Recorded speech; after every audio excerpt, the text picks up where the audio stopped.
On question 27, I want to combine the logarithms, and I can do that with the quotient rule.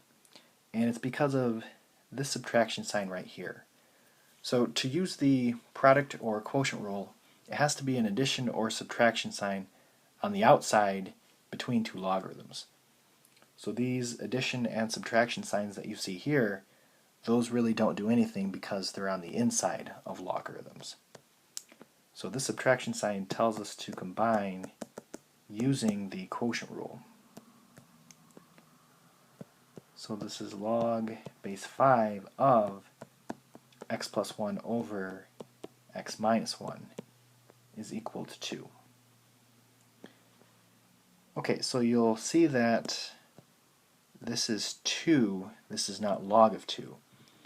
So because that's not on the inside of a logarithm, we are going to have to use the transformation here and transform it into its equivalent exponential form.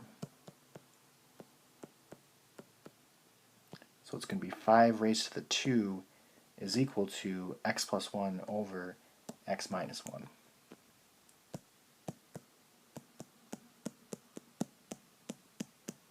And 5 squared is 25.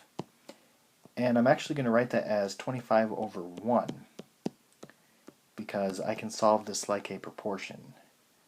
Now when you solve proportions, you find the cross products, meaning you cross multiply here.